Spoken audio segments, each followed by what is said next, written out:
일단 새누리당, 한국당을 탈당하고 새누리당 입당은 제가 한 상태입니다. 중요한 것은 많은 국민들이 탄핵에 대한 의구심을 많이 가지고 있습니다. 그런데 어느 정당도 이 탄핵의 문제점이라든지 구속의 문제점에 대해서 말을 하지 않고 있습니다. 그리고 헌정사상 처음으로 태극기의 물결이, 태극기의 보수우파 세력이 몇백만 명이 거리로 나왔지 않습니까? 그런데 그분들의 뜻과 그분들의 애국심을 그분들이 요구하고자 하는 보수의 가치와 대한민국의 정체성에 대한 그러한 가치를 어느 정당도 담아주지 못했다. 오히려 폄하하고 무시하고 또 어떨 경우에는 그분들의 아픔을 더 아프게 만드는 그러한 모습이 소위 보수정당을 얘기하고 있는 한국당 내에서 몇 개월 동안 전개된 것이 사실입니다. 이런 부분에 있어서 저는 분명히 새누리당에 들어가면서 어제 집회에서 말씀드린 대로 저는 머슴을 하러 들어간 사람입니다. 태국 애국 세력들의 아픔과 분노를 저는 그냥 무시할 수 있는 그러한 정치인이 못 됩니다. 그래서 그분들의 대변인은 또 새로운 보수 우파의 개혁을 위해서라도 새로운 보수 우파 정당이 생겨야 된다. 이런 생각을 갖고 탈당을 선언했고 새누리당을 입당을 했습니다. 후보 추대를 제가 받았습니다만은 워낙에 큰 일이고 제가 후보 수락을 하면은 저는 후보직을 끝까지 합니다. 대선을 마칠 때까지 하기 때문에 그런 부분을 굉장히 고민을 지금 많이 하고 있고 며칠간 좀 더 고민해볼 그런 생각입니다. 시한은 언제까지 일단 16일, 17일이 등록 날이니까요. 수요일 정도까지는 어떤 결정을 해야 되지 않을까 이렇게 보고 있습니다. 혹시 최고님이랑 같이랑 뜻을 해서 탈당하시겠다는 추가로? 저 몇몇 의원분들하고 여러 번에 걸쳐서 이 탈당 얘기를 했고요. 동반 탈당 요청도 상당히 많이 했고, 그거는 벌써 몇 달 전부터 그런 얘기가 있었습니다. 지금 당장 얘기가 나온 게 아니고, 사실은 박근혜 대통령에 대한 탄핵을 어떻게 보느냐. 그래서 저는 분명히 탄핵을 추진했던 사람하고의 전쟁을 선포한다.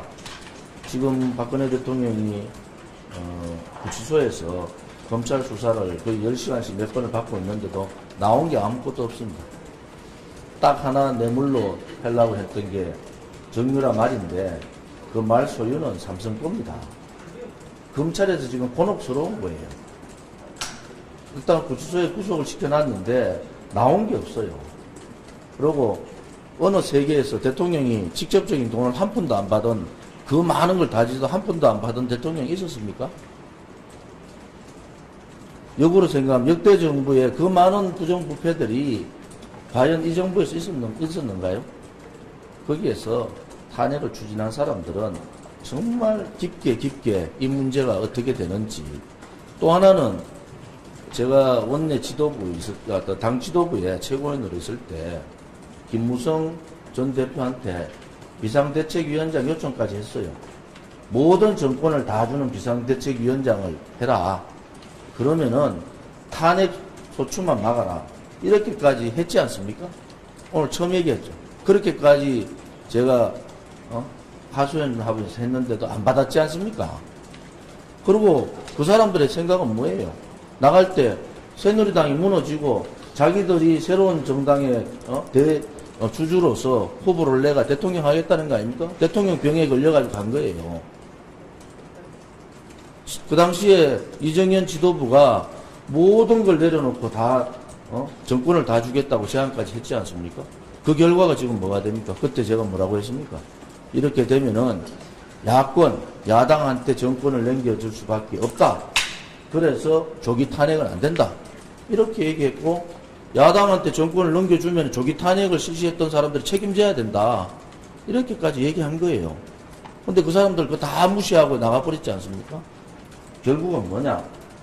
한국당이 지금 10%대를 못 넘고 있는 이유, 바른정당의 유승민 후보가 2% 3%대에 있는 것은 보수 세력으로부터 벌써 평가를 받은 겁니다. 저는 제 상대가 유승민이나 홍준표, 유승민 후보가 아닙니다. 제 상대는 분명히 얘기하지만은 이 탄핵을 주도했던 대통령병에 걸려가지고 죄 없는 대통령을 탄핵시켜버린 문재인이 제 상대입니다. 대통령이 병에 걸린 사람 아닙니까? 자본주의, 특히 자유민주주의 국가에서 촛불이 나는 민중민주주의를 들고 나오면서 이러한 탄핵을 결정했는 데 대해서는 분명한 누군가가 그 얘기를 짚고 넘어가고 그 부분에 대한 잘못된 것을 얘기해야 됩니다. 그래서 저는 제 상대는 이 한국당이나 유승민, 안철수가 아닙니다. 안철수 후보는 박지원 후보의 로봇이에요, 로봇. 그렇지 않습니까?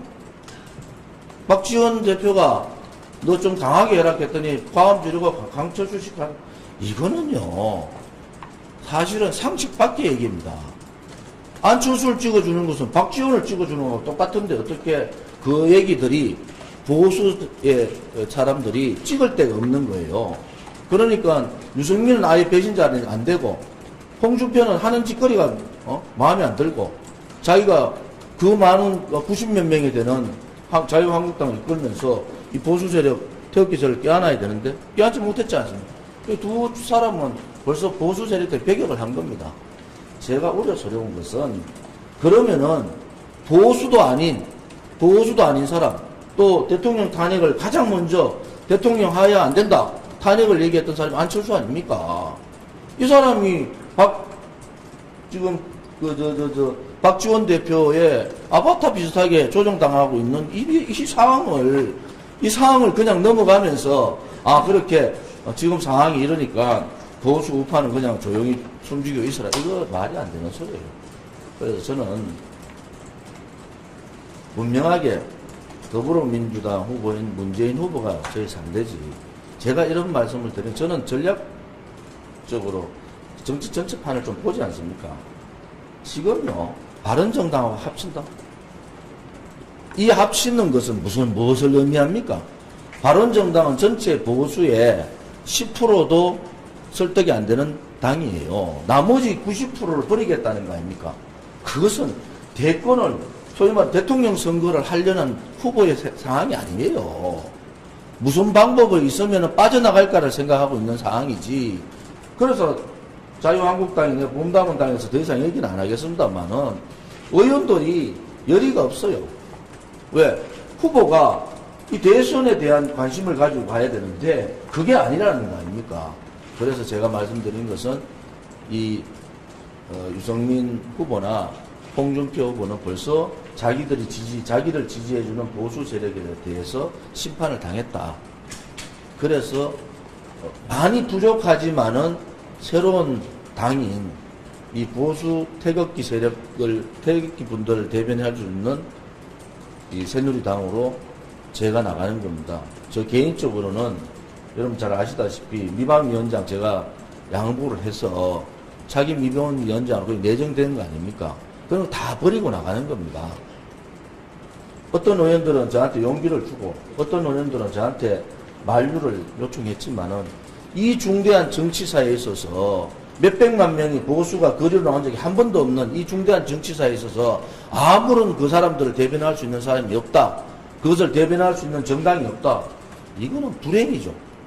그래서 저는 제가 희생되더라도 새누리당의 대선 후보가 아니라 새누리당의 그야말로 모서모의 역할을 할 수밖에 없고 이분들을 대변해 줄 수 있는 역할을 정치인의 한 사람으로 할 수밖에 없다.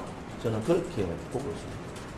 김진태 의원 같은 경우에 경선에 나와 의원하고 김진태 의원의 경선 문제는 조금 다르죠.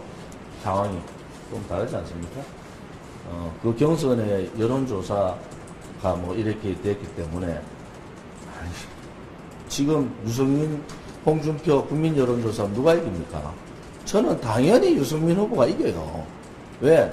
탄핵 찬성했던 사람들은 홍준표나 김진태는 안 찍습니다. 그런 국민 여론은 100이 아니고 보수를 지지하는 태극기에 대통령 탄핵을 반대하는 사람을 지지하는 층은 30에서 35% 아닙니까?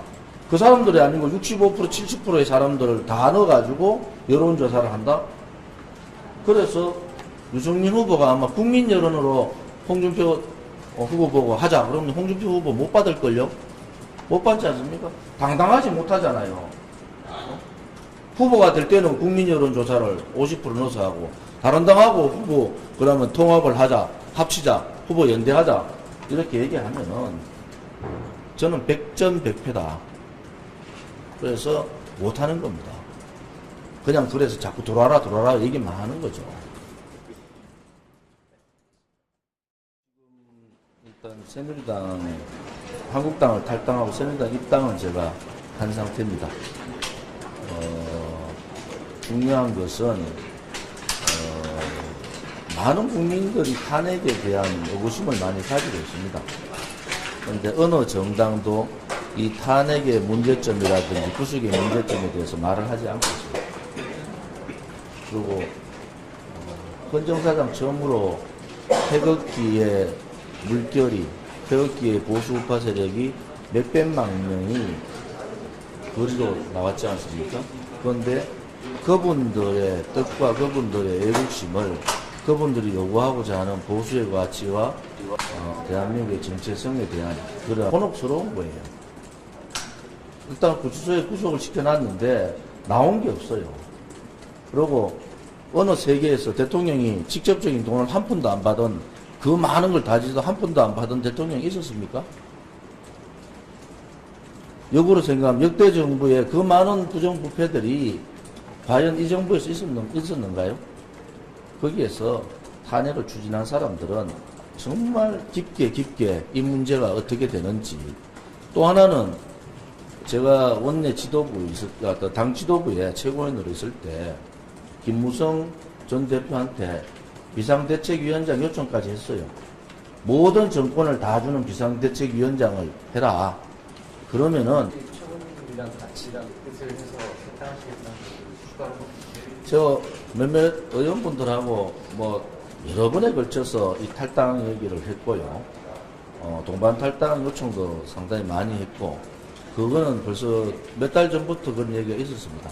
지금 당장 얘기가 나온 게 아니고, 사실은 박근혜 대통령에 대한 탄핵을 어떻게 보느냐. 그래서 분명히 탄핵을 추진했던 사람하고의 전쟁을 선포한다.